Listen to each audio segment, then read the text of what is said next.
We interviewed as many coaches and GMs as we could yesterday. Here's a little from Falcons coach Raheem Morris on paying Kirk Cousins $27.5 million this year, fully guaranteed, with another $10 million kicking in next year to be the number 2 quarterback, in theory, to Michael Penix Jr. Here's Morris.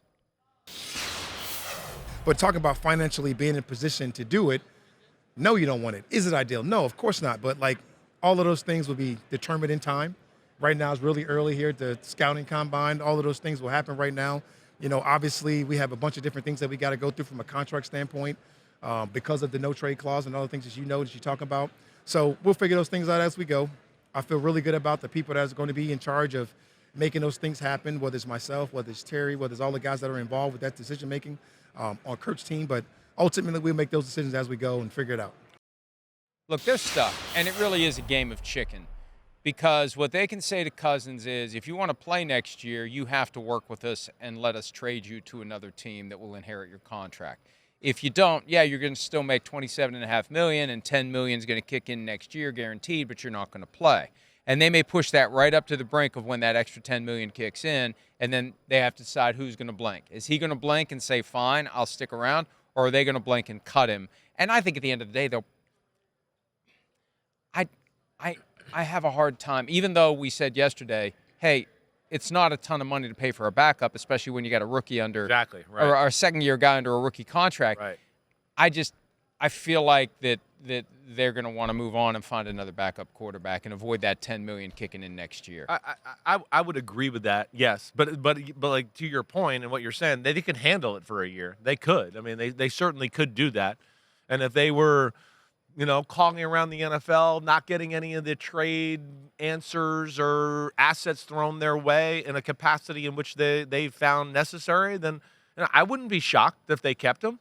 Raheem Morris is a big years for him, the GM and Fontenot, so maybe they want that insurance policy when it's all said and done. And then, yeah, you're right. They're gonna hold strong as of now because, as we were just talking about in the last segment, there's some musical chairs that could be played here. And who knows? What if Stafford does go somewhere? And we know McVay likes Kirk Cousins. Maybe that would be somebody that calls down in Atlanta. So there's a lot of possibilities they're going to play it close to the vest right now.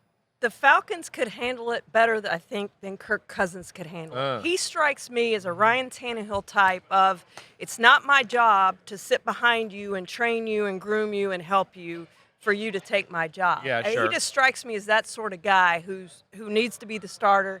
You think about how long it's been. He was part of the time late last year, but how long it's been since he's been a backup in this league. It was a long time ago. I just don't know that he would handle that role real well, and that the Falcons would want him in that role. Right. A lot of it depends on part of his career, right? I'm sure he wants to go out as a starter and have one more good prove run that last somewhere. year was an aberration. Right. Yeah. Right.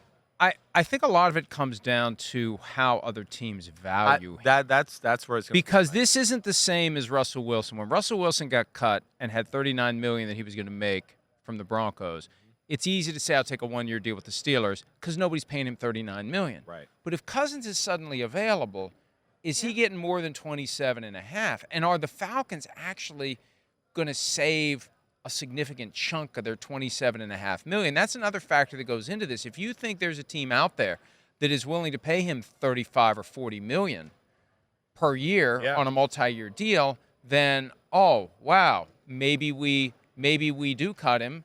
But at some point, if they're willing to pay that much, he'd be willing to trade for the $27.5 million. Contract, right. So if there's somebody out there that values him enough that they would pay him more than $27.5 million, they'd be more inclined to trade for him and get him for $27.5 million and say, hey, you're under the contract that you signed with the Falcons last year if he's willing to do the no-trade clause. Agreed. He's got to wipe away the no-trade clause, and it goes back to, I think, the same thing we've kind of talked about with Rodgers and Stafford. He's not going to want to go to, I don't think the Giants and go, oh, yeah, let me be a part of a rebuild or trying to figure that out. I would think he'd want to be a part of a team, again, that he feels like has a chance to go somewhere.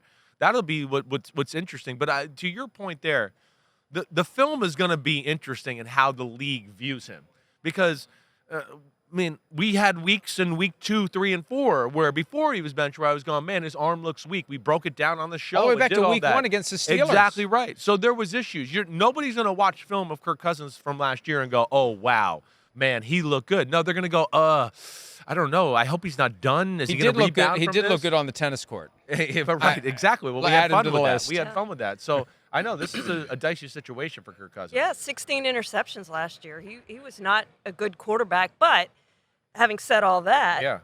he's better than you start naming 32 quarterbacks. Sure. He's one of those 32 quarterbacks. I mean, somebody's surely going to want him thinking he's better than what we have. Can we win with him? I think he ends up somewhere else, starting somewhere else. Yeah, that's really going to be the question. And will it be a trade? Will it be cut? Will it be the Falcons getting significant credit for the $27.5 million he's due to make this year? How hard of a bargain gonna is he come to going a to head try with the no trade thing, right? Because like here like a team like the Tennessee Titans, he'd make sense for them. He'd make sense for them totally. Agreed. I don't know if I love any of these quarterbacks at number one. Let me get him, right? He's a system quarterback. Brian Callahan wants a quarterback like he just had up in Cincinnati with Joe Burrow. He's kind of that way. I can teach him how to read the defenses and run our plays and do that. But the other part of that is with the no trade, does Kirk Cousins want to be a part of something like that? And that's what we don't know right now. He's always been an excellent businessman. Yes. And if you're looking at this solely as a business perspective and not factoring in, do I want to play? Okay. I would look at this and say, I'm never waiving the no trade clause, because if there's somebody out there who's willing to pay me $27.5 million and pick up a $10 million guarantee for next year and give the Falcons something, if they can get me without giving the Falcons something, they'll give me more than that. And his agent, depending upon what permission they have, and having permission to talk to teams is a powerful thing, because you can talk, and who can ever prove that you did? If you're going beyond the scope of the permission.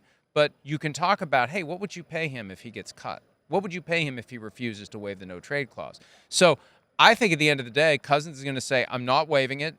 You're going to have to cut me, or you're going to have to keep me around and pick up an extra $10 million, and I'm going to get my $100 million. I'm going to get the $100 million guarantee that I was promised last year. And if you don't want to play me, that's fine, but I'm getting my money. And I think that his history of always I'm not being critical. I support it. Yeah. Getting every last dollar. He's one of the highest earning quarterbacks of all time. I think that history tells us he's going to play this like a business transaction, because they did last year what was in their best interest. Teams always do what's in their best interest. When they drafted Michael Penix Jr., we're doing what's in our best interest. Fine, I'm going to do what's in my best interest, and if it conflicts with yours, sorry, yours last year conflicted with mine. Yeah, I get that. Now, they did pay him $50 million last year, which is I know, nice, but nice thing to conflict they interest pulled with. a hell of an okie doke on him when they drafted Penix. They did, and I got to think he's still bitter about that. I'm with you there. Would you be? Right? I mean, yeah, I'd be mad about it. I would certainly still bother me. But at the same time, yeah, I think that's what's going to be interesting. How much, back to your point, does he weigh playing? Does he really want to be a backup? Do you want to end your career that way? That's where, I mean, just me as a competitor, putting myself back into my playing days and then thinking if I had a career like Kirk Cousins, I wouldn't want to go out going, oh, damn, I went to Atlanta and the last thing I ever did on the field was get benched and not look good, and that would eat at me. You know what, though? Yeah. His wife's from Alpharetta. I know. Her parents are there. Right. And that's an easy way to justify not playing. Hey, we get to stay here for another year. The kids get to be around grandma and grandpa for another year. I mean, that's a real world concern. It's a real thing. It goes back to a little story called "What the hell were they doing drafting Michael Penix, and why did they sign him first?" That's really the bottom line. What the hell were they doing there? Again, that was backwards in how they did it. Now they're trying to figure out how to put the toothpaste back in the toothpaste holder. The toothpaste holder. Yeah, right. Exactly. You're exactly right. I was like, what the hell do I say right there? That was Charean several years ago on PFTPM. Hi, it's Mike Florio. Thanks for watching PFT on YouTube. Hit subscribe for the latest news and analysis from Pro Football Talk.